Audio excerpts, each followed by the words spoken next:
Yo guys, welcome back to another video. Now that all of the OP08 leaders for the newest set that's coming out on May 25th have been revealed and announced, we can finally sit down and take a quick little look.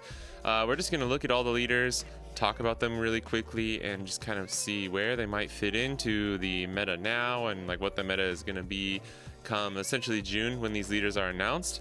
And just some early predictions. This is all just early predictions. We don't have a lot of data. We don't even have most of the cards from the new set. So this is just a quick little look. But yeah, let's jump into it and let's get started. All right, let's take a look at Chopper first. So we got Tony Chopper. He's a red and green leader.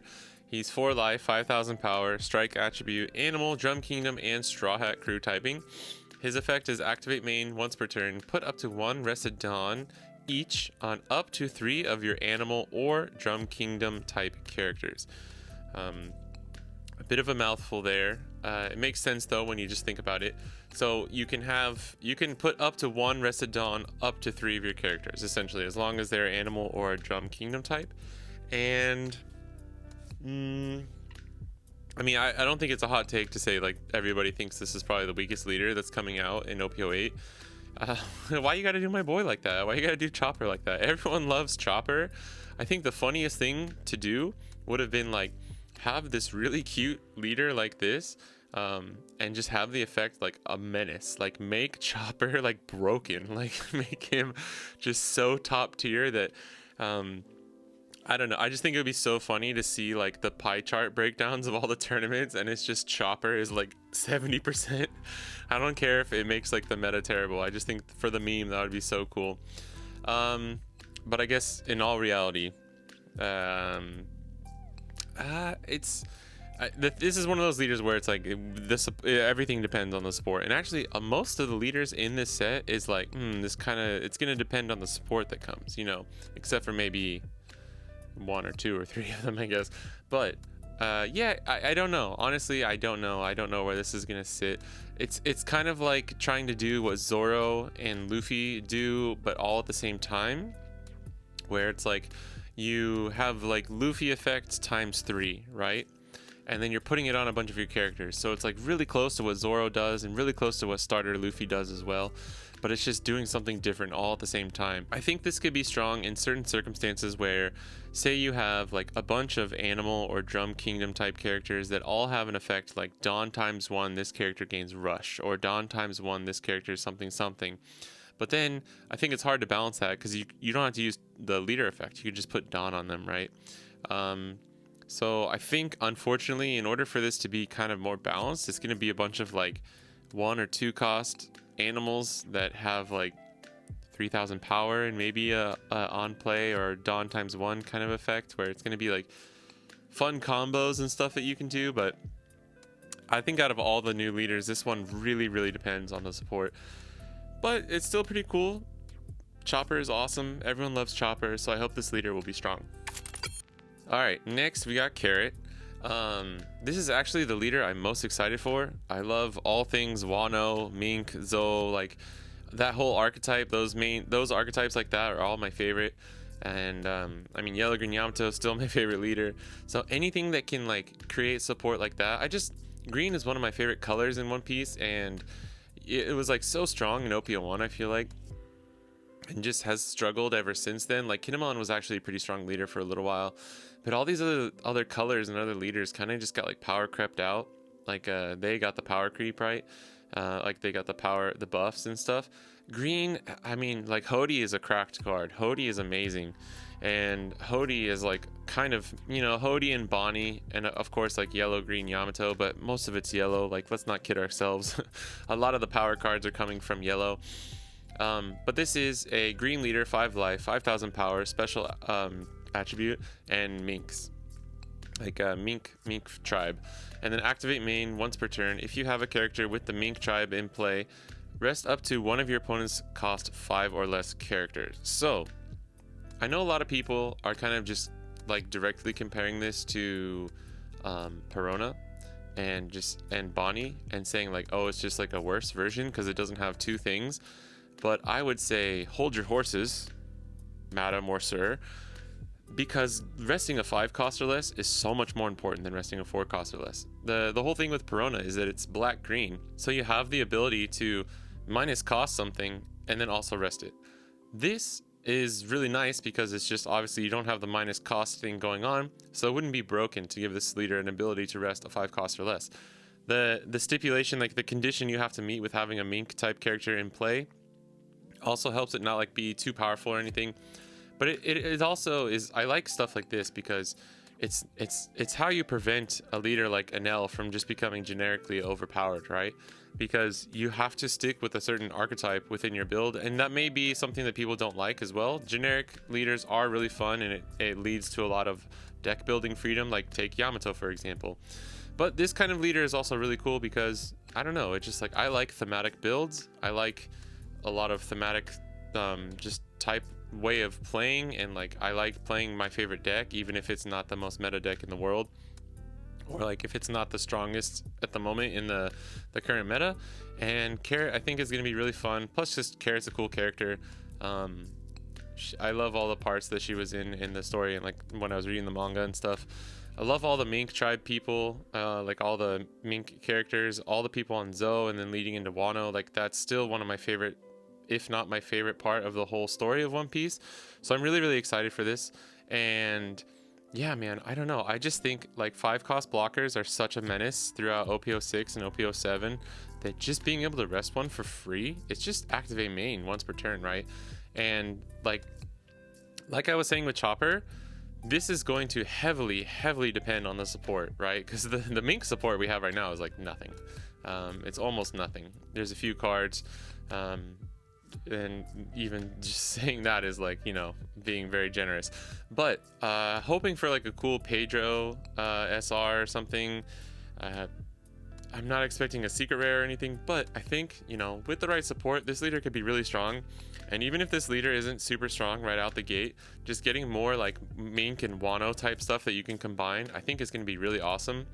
I've been playing a lot of the green Wano, kind of yellow-green Yamato recently, and it's so much fun with the new Otama from OP07 and Hiyori from EB01.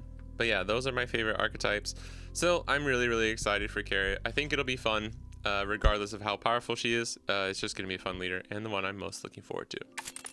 All right, next we got Marco. We got our boy Marco, and when this leader got announced, like just the rumors that he was going to be a leader, I was so hyped because Marco is one of my favorites. One of my favorites just in general, but definitely, you know, like besides Ace, probably my favorite Whitebeard pirate, and I just really love his character. The unfortunate thing here is I'm not a blue player. I'm just not a blue player at all. If I'm gonna play blue, it's gonna be Nami, so I think that should probably tell you how much I play blue. But yeah, so he's a red-blue leader for life, 5,000 power, special typing with the Whitebeard Pirates. And then he's Dawn ×1, activate main, once per turn. Draw 1 card, then place 1 card from your hand on the top or bottom of your deck. Then give up to one of your opponent's characters minus 2,000 for this turn. So it's like, at first everyone was going crazy. I don't know what happened. People were like, oh my god, Sakazuki's back, man. Like, holy shit, bro. Like, Sakazuki V2, let's go. And if I saw the effect, I was like, damn, this is going to be really strong. It's going to be really strong. You're cycling. You're not putting it into your trash like Sakazuki is. You're putting it to the top or bottom. So you could say it's almost just as powerful. I would say that Sakazuki is still like way stronger than Marco here. Just having black as one of your colors and being able to cycle a card into your trash is just 1,000 times stronger, in my opinion, than just being able to put something on the top or bottom of your deck. Because like in most of the playtesting that I've seen too, it's just like half, like no, not half, like 90% of the time they're putting that card on the bottom, right? You're just cycling, and you don't really, yes, obviously there's the combos that you can play where you're putting the card back onto the top of your life, but I just don't, for whatever reason, I don't think it's like that super duper strong. And yes, there are cool combos like blue 9-cost Sanji into Whitebeard and stuff like that, but I think that just takes too much time and resources trying to set up. I don't think that's going to be the play. I do think there are going to be some really strong Whitebeard pirate cards that are coming, and we've already gotten a few with like the Jozu and the Ace, and there's a few like the 5-cost blocker Ace from OP07 that are really strong too. But I think the thing here is black and blue is probably the strongest combo, the strongest like dual color combo in One Piece. Red and blue is one of like the worst in my opinion, just because both like maybe red and black is probably the worst, and then red and blue is like pretty close to being just as bad, just because like one is minusing KO and the other, or minusing power for KO, and the other one is like, you know, bouncing things and you know, based on their cost. And not even, you don't even get any minus cost stuff with blue. It's just like draw, it's like card draw and bouncing things, right? That's most of what blue does. And then red is like manipulating power and a lot of rush cards, right? Especially at the beginning of the you know, the first couple sets. So unfortunately those don't really mix that well. So this is going to entirely depend on the like specific support that you can get for these two colors, or like this leader.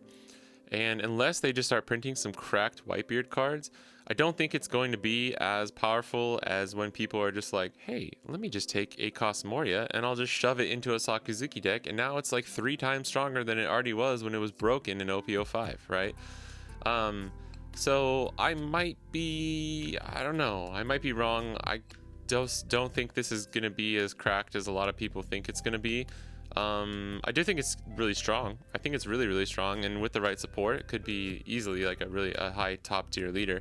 I just don't think it's ever going to be as cracked as like Sakazuki, and I could be wrong, but yeah, that's just my first impressions of the leader. And yeah, unfortunately I'm less excited. I will be trying this leader out. I'll probably try and build it out in real life too when OP08 releases over here, but I'm just not as excited as I was, because I don't know, it doesn't fit with my playstyle that much. But regardless, it seems like a cool leader, and I will definitely be trying it out. All right, next we got Daddy. I mean King. We got King. We got King in the building. It's redemption. This is redemption for all for the OP01 terrible King leader. He's purple black leader with 4 life, 5,000 power, special, Animal Kingdom Pirates. Activate main once per turn. Dawn -2. You may return you -2 Dawn. Choose one of the following. If your hand is 5 cards or less, draw 1 card. Give up to one of your opponent's characters -2 cost this turn. This leader is very good. I think it goes without saying that most combos with black, just in general, are gonna be pretty strong. Weirdly enough, while everyone was freaking out about Marco, a lot of people were saying King was going to be terrible, and I just think that is a very L take. I'm just going to say it right now. I think that's a terrible take. King, in my opinion, is going to be the strongest leader out of OP08, and probably stronger than most of the leaders that are just out right now. I think he's got a lot of tools to deal with like almost essentially all the top tier leaders at the moment. Like basically like Red, Purple, Law, and Nell, Black, Yellow, Luffy are like and Moria are the top 4 leaders right now in the OP07 format at this time, right? And I think King is going to stand toe to toe with essentially all of them and have answers for some of them. Like I think he's going to handle Nell pretty well, which is really good. We'll have to see. There's a few things that I'm not sure about. Like I'm not sure about Black, Yellow, Luffy and Red, Purple, Law against King, so we'll have to see. But either way, the thing about this is you have the 2 things that you can choose from, which creates a lot of versatility.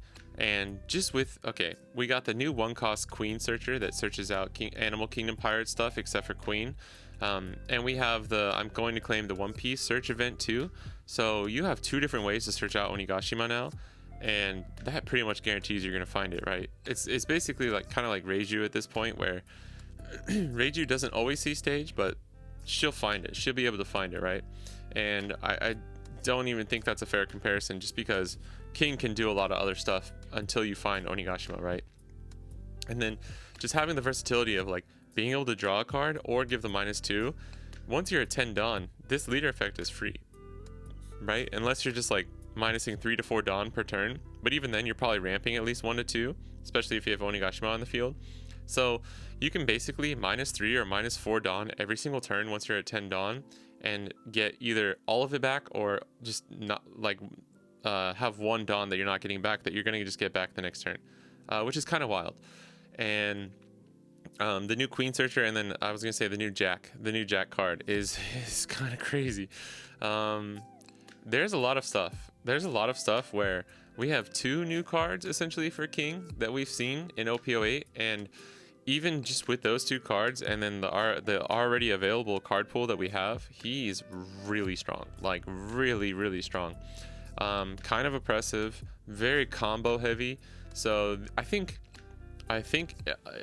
know if this is a hot take, but for all the people that were thinking like Marco is the next Sakazuki, I actually think this is the next Sakazuki, where it's just like, if you like that kind of domineering, control the board, like consistency, by all means, like King is probably going to be the leader for you. Plus you're already playing black, so it's one of the same colors as Sakazuki.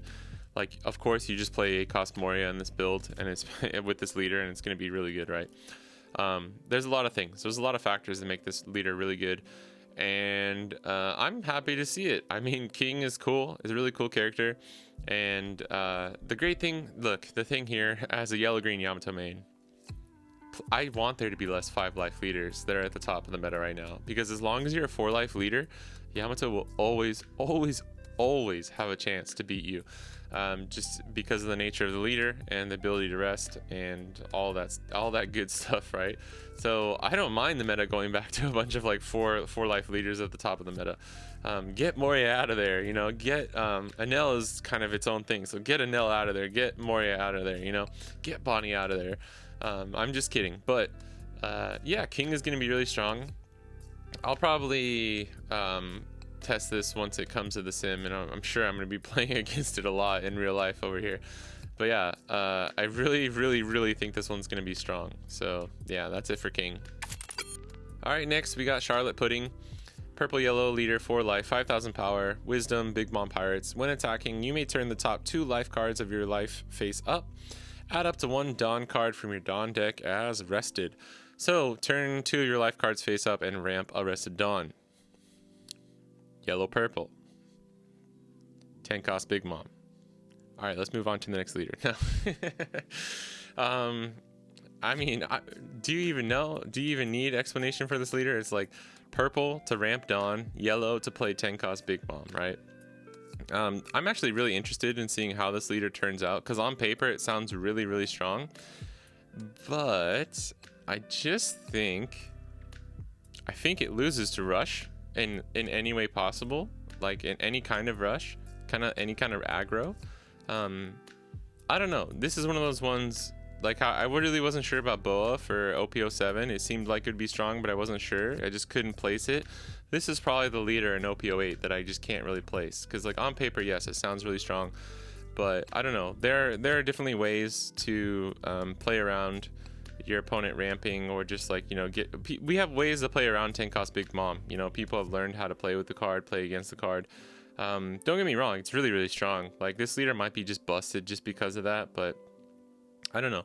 I think just you have to flip 2 of your life cards, right? So you have to essentially flip all of them back face up, or take 2 life, and have the 2 face down life available to flip to ramp.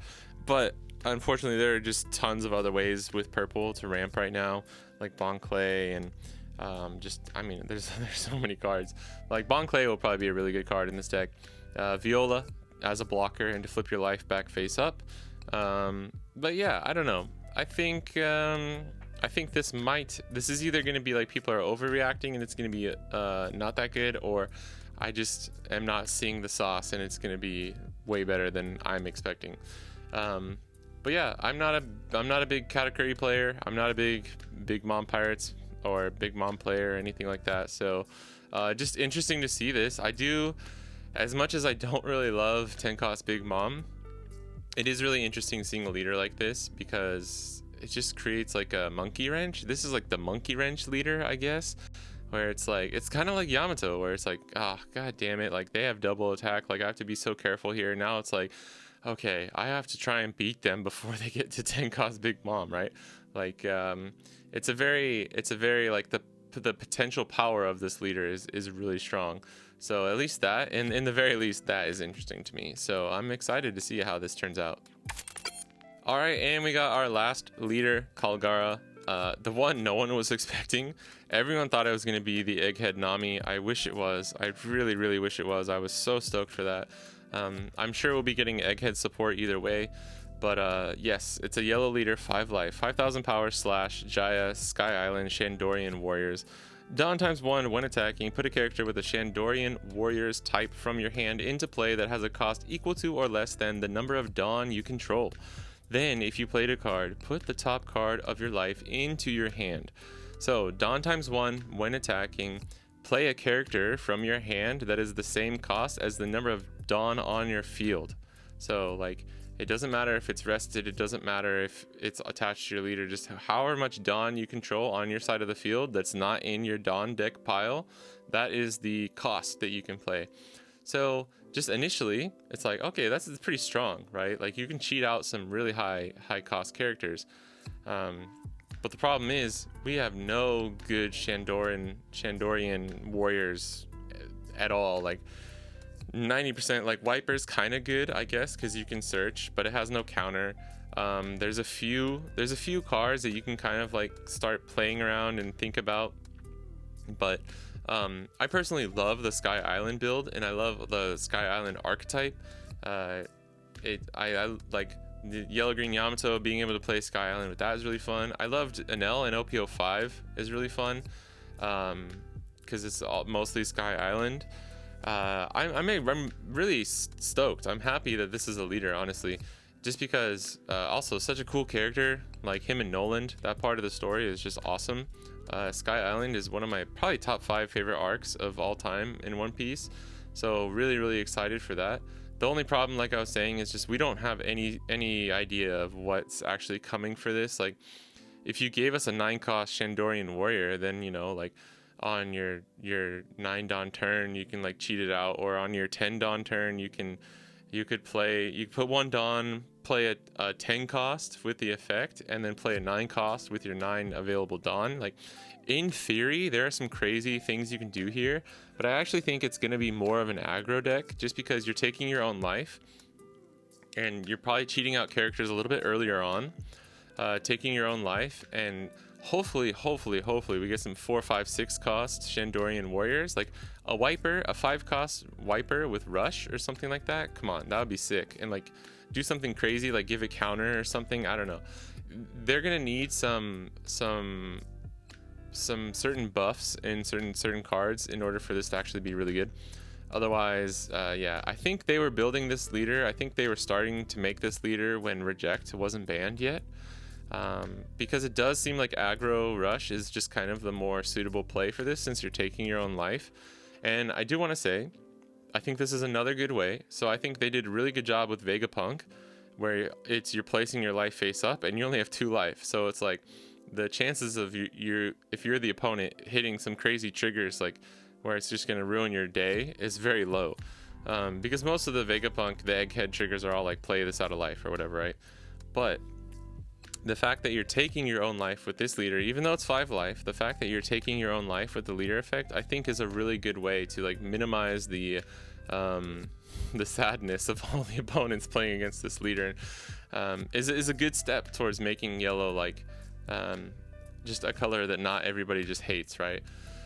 But I think KALGARA and Chopper are probably the 2, well, obviously, and Carrot as well. But like I was saying kind of at the start, like those 3 leaders are gonna really depend on like the support that comes in this set and the one after it. But regardless, I do think this is a cool leader. I love this archetype. I love this part of the story. So it's gonna be fun, and I would definitely build one of the a deck out around KALGARA in real life over here, just because I have probably most of the parts already that are gonna go into it. I have a lot of yellow cards.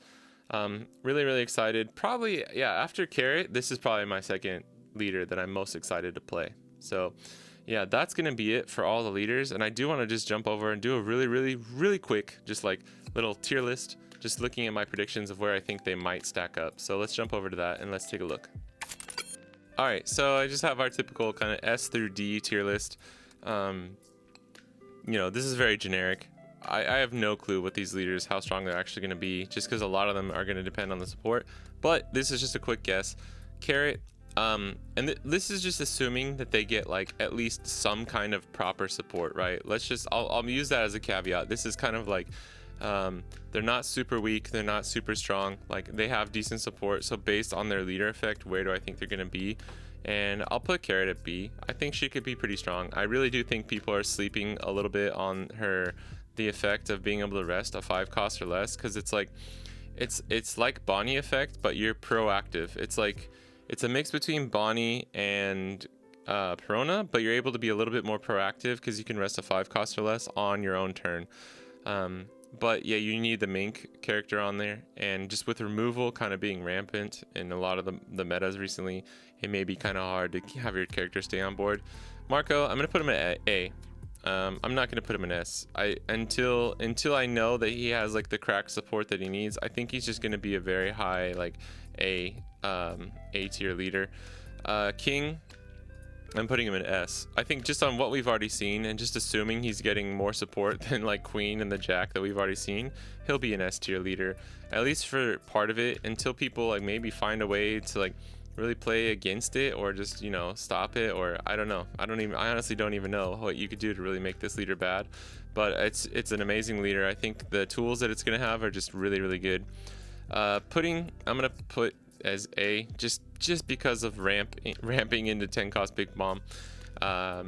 Yeah, and then like it's strong, but I think there's just ways to play around 10 cost big bomb for a lot of decks, not all decks obviously, but I think Marco is gonna be better than Pudding. Then Chopper, sorry bud, I gotta put you in C. I think he's gonna be a fun deck that might have some cool combo power, but it's just not that good. And then, you know, KALGARA, I really don't know right now. Like with the support he has right now, it's a D tier leader, right? But assuming he gets some decent support, probably better than Carrot, maybe. Hard to tell. This is really hard, and this is why I'm saying this is just a quick little prediction list, because I don't want this to bear a lot of weight. This is literally just like kind of me guessing with a very limited knowledge that I have right now. But with a few good support, you know, yellow is pretty cracked just as a color in general, and being able to cheat out stuff like that. I think there could be a really good aggro build that comes with this, which plays into a lot of these like 4 cost life leaders, and maybe even some other ones. Like probably be good against red purple law. I don't know how it'll stack up against black. It might have a hard time, but yeah, this is it. This is what I think. Just at a first glance, and assuming that it gets at the very least, like some decent support from OP08, this is what I think. And I definitely think King is the best. I'm most looking forward to playing Carrot and KALGARA. The other ones, I'm just interested to see what happens. So yep, that's the tier list, and that's the review for all the leaders. Alright guys, that's going to be it for this video. Let me know what you think of all the leaders. Are there any that you're excited for? Are there any that you think are just going to be terrible and you're not excited for? I'm actually pretty excited. I think there's a lot of diversity here. A lot of possible crazy stuff is going to come, and yeah, it's going to shake things up for sure, which is always kind of exciting, right? It's never fun to have everything be the same for too long. But yeah, thanks for watching, and I'll catch you guys in the next one. Peace.